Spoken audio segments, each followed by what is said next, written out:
Welcome back to EduClat's special segment called Factual 5. Here, we used to discuss top 5 facts which are very important from examination perspective as well as knowledge perspective. So, let's start with the first fact which is very important which is international news and is important topic. So, let's discuss it. So, the first fact is about the Afghanistan crisis. So, it says Islamic countries vote to work with UN to address growing crisis in Afghanistan. So we all know about the crisis in Afghanistan. जैसे ही तालिबान ने on 15th of August 2021 को took over किया अफगानिस्तान को, उसके बाद से वहाँ पे जितनी भी जो भी उनको फाइनेंशियल हेल्प मिल रही थी फ्रॉम IMF, वर्ल्ड बैंक और जो जितने भी दूसरे ऑर्गेनाइजेशन थे जहाँ से उनको हेल्प मिलती थी, उन सबको फ्रीज कर दिया गया था क्योंकि उसका वो जो पैसे थे उसका गलत इस्तेमाल किया जा सकता था किससे, तालिबान के द्वारा। तो उसको रोकने के लिए उन्होंने क्या किया, उन्होंने जितने भी फाइनेंशियल सपोर्ट आते थे उन सबको फ्रीज कर दिया। ठीक है, अब उसके कारण क्या हो रहा है, उसके कारण अब जो भी अफगानिस्तान नेशंस हैं, ठीक है, नेशनल्स जो भी हैं वहाँ पे, वहाँ लिक्विडिटी कम हो गई। ठीक है, वहाँ पे कैश फ्लो कम हो गया, उसके कारण वहाँ पे क्राइसिस हुआ। ठीक है, और ये क्राइसिस अभी बढ़ता ही जाएगा अगर इसको रोका नहीं जाता है तो इसके लिए ही इस्लामिक कंट्रीज का जो ऑर्गेनाइजेशन है जिसको हम कहते हैं OIC, Organisation of Islamic Cooperation, उन्होंने एक बैठक बुलाई थी। उसमें जितने भी around 57 members of this organisation, उन्होंने बात किया इस पे कि किस तरीके से हम अफगानिस्तान क्राइसिस को रोक सकते हैं, हम किस तरीके से काम कर सकते हैं with UN to support Afghanistan, और उसको जो भी हम फ्रोजन अफगानिस्तान असेट जो है वहाँ पे, जो भी IMF के सपोर्ट से जो भी वहाँ पे पैसे आते थे, जो वर्ल्ड बैंक के सपोर्ट से जो पैसे आते थे, और जो अफगानिस्तान का खुद का जो पैसा था, उन सबको जिसको फ्रीज कर दिया गया था, ठीक है, वो अब उसको किस तरीके से हम लिक्विडेट करेंगे, अब उसको किस तरीके से हम फ्रोजन जो अफगानिस्तान असेट है उसको हम किस तरीके से हटाएंगे, हम उसको डिफ्रोज कैसे करेंगे। सो इस पे कल बैठक हुई। ठीक है, उसके बाद फिर इस पे बात हुई, सारे नेशन ने इस पे बात किया, और सबसे इम्पोर्टेंट बात ये है कि उस पूरे मीटिंग में 57 मेंबर्स की जो ये मीटिंग थी उसमें तालिबान के फाइनेंस मिनिस्टर भी थे। ठीक है, UN के डेलीगेट्स थे, जो ऑर्गेनाइजेशन ऑफ इस्लामिक कोऑपरेशन है उसके मेंबर्स थे, मेंबर स्टेट जितने भी हैं इस्लामिक ऑर्गेनाइजेशन के, ठीक है, उसके जो भी डेलीगेट्स थे उनके रिप्रेजेंटेटिव्स थे इस मीटिंग में। उन्होंने सबसे इम्पोर्टेंट जिस पे बात की वो था कि किस तरीके से अनलॉक किया जाए $100 of million in frozen Afghanistan. ठीक है, क्योंकि जब तक वो जो भी अमाउंट है, जो भी फाइनेंशियल असेट है अफगानिस्तान का, जब तक वो डिफ्रोज नहीं होगा तब तक वहां पे क्राइसिस से लड़ा नहीं जा सकता है। ठीक है, वहां पे हंगर बढ़ रहा है, वहां पे यू कैन से वहां पे फेमाइन बढ़ेगा, क्योंकि जब तक वो ऐसा नेशन है जहां पे ड्राउट होता है, वो ऐसा नेशन है जहां पे भूखमरी के कारण लोग मरेंगे आप। ठीक है, तो इसको रोकने के लिए सबसे इंपॉर्टेंट है कि फ्लो ऑफ फाइनेंशियल असिस्टेंस बढ़ाया जाए। ठीक है, फ्लो ऑफ फाइनेंशियल असिस्टेंस बढ़ाया जाए, तो वो कैसे बढ़ेगा, तो जो भी पहले से जो हमारे पास पैसे हैं उसको डिफ्रोज किया जाए, उसको अफगानिस्तान क्राइसिस से लड़ने के लिए इस्तेमाल किया जाए, लोगों तक पहुंचाया जाए, जो लिक्विड अमाउंट है, जो लिक्विड कैश है वो पहुंचाया जाए लोगों तक, तभी ये पॉसिबल है। तो इस मीटिंग का जो सबसे मेन मुद्दा था वो यही था जिसपे इस्लामिक कंट्रीज के रिप्रेजेंटेटिव्स ने बात किया। ठीक है, अब हम आगे बढ़ते हैं, इसी न्यूज पे ही थोड़ा सा और हम डिस्कस करें तो UN के जो रिप्रेजेंटेटिव्स थे उनका भी जो सबसे इम्पोर्टेंट पॉइंट जो वो डिस्कस करना चाहते थे वो भी यही था कि किस तरीके से हम और बढ़ा सकते हैं लिक्विडिटी इन Afghanistan other than frozen Afghan assets. ठीक है, तो उस पर भी उन्होंने बात किया। इसके बाद OIC also resolved to arrange for a team of international Muslim scholars to engage with Taliban on issues।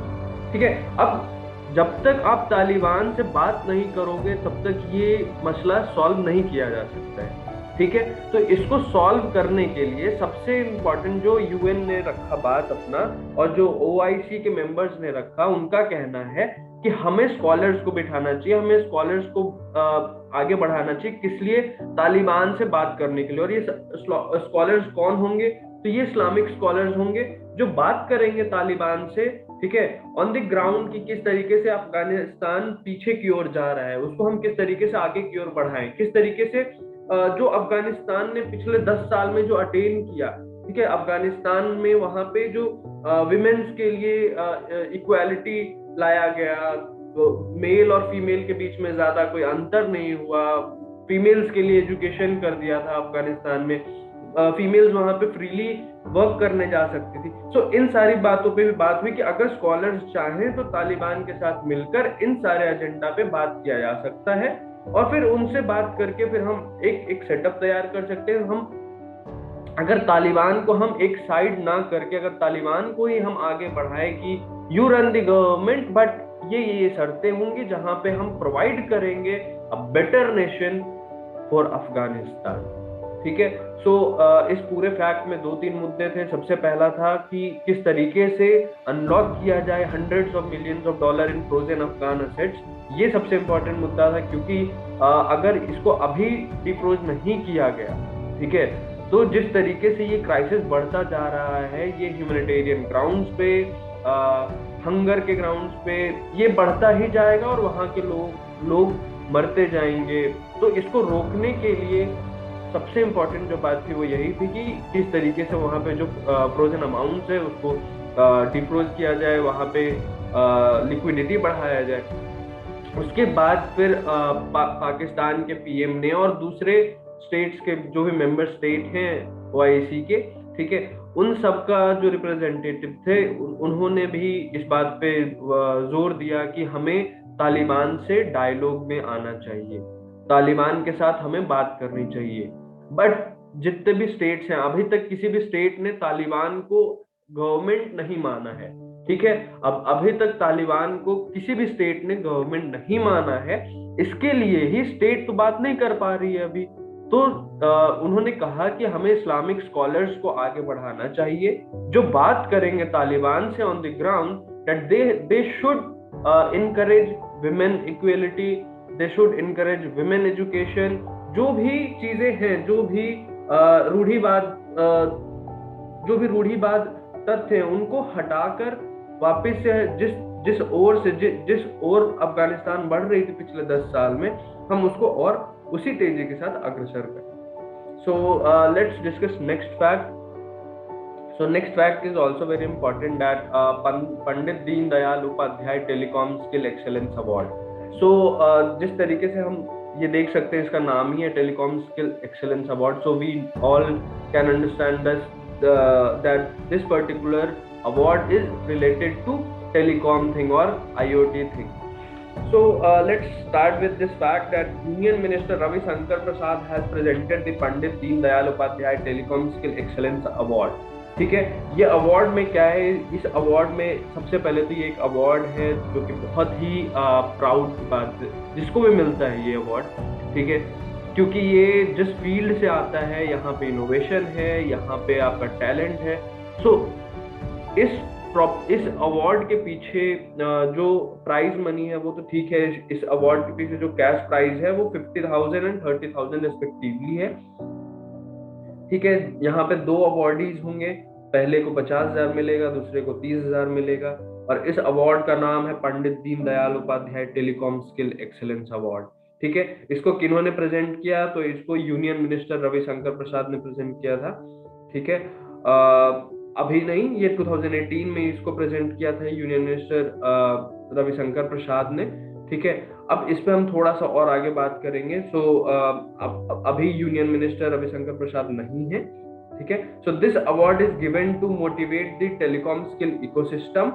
DOT launched Pandit Deendayal Upadhyay telecom skill excellence award scheme in 2017, ठीक है। 2017 में ये अवार्ड लॉन्च किया गया था, और उसके लिए अभी नॉमिनेशंस जो हुए थे उस टाइम पे अभी सिलेक्ट कर लिए गए हैं कि किनको ये अवार्ड मिलेगा.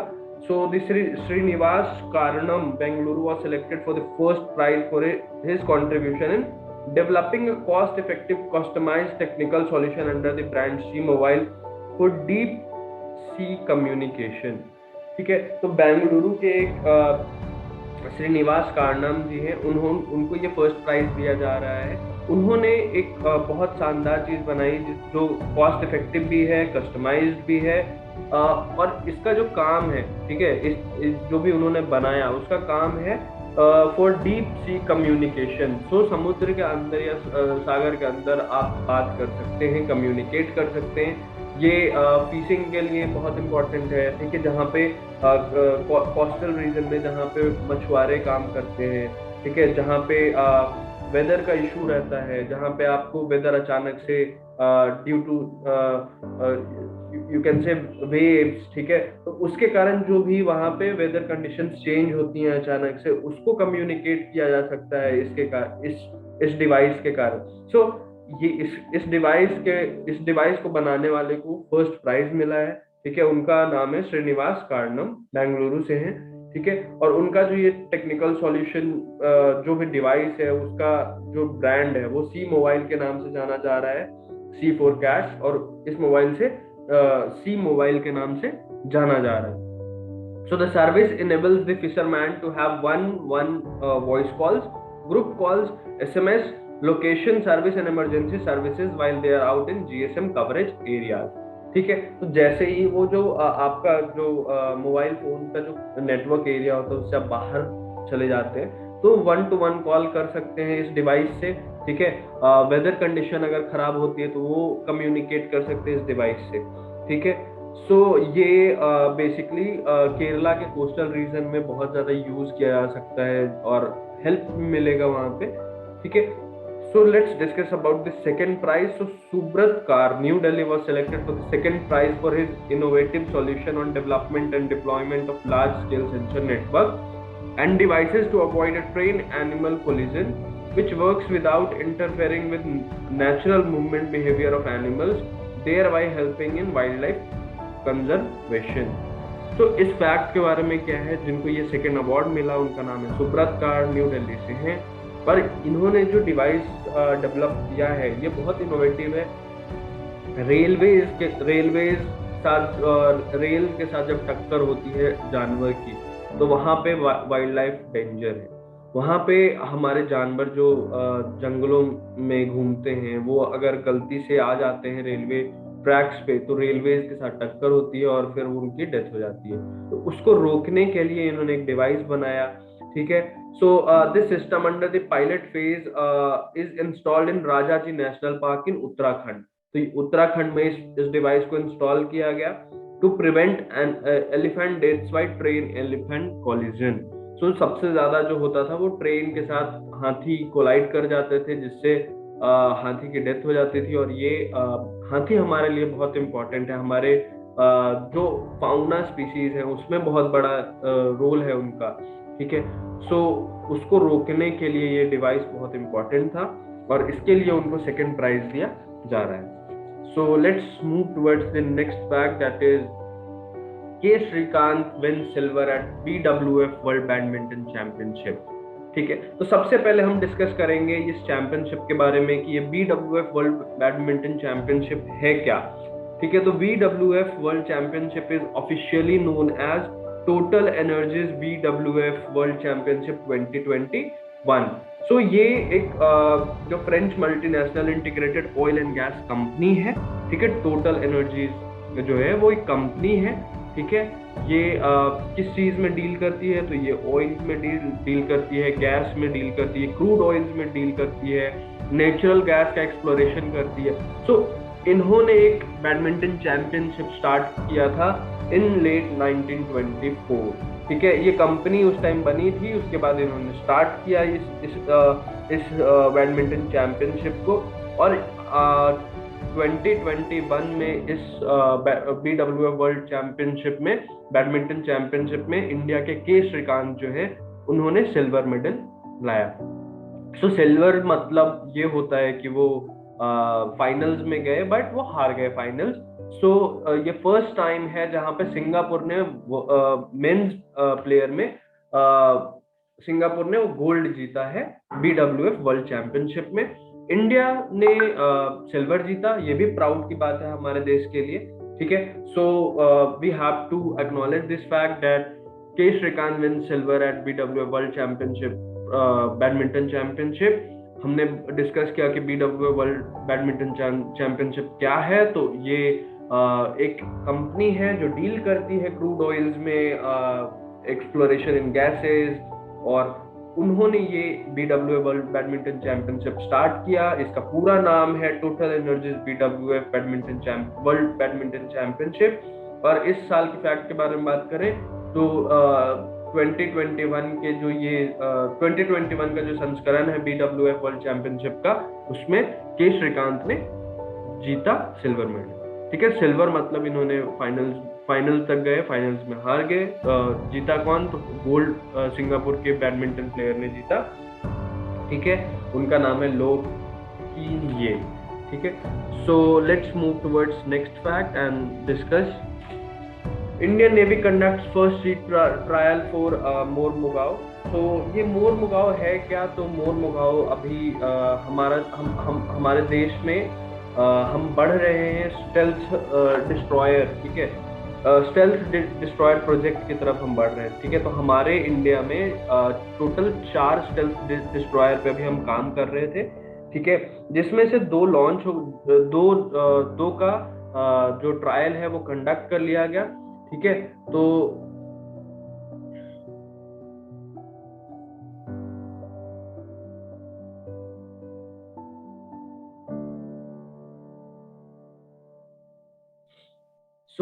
जो मोरमुगाओ है इसके बारे में हम थोड़ी सी बात कर लेते हैं। It is a second indigenous stealth destroyer.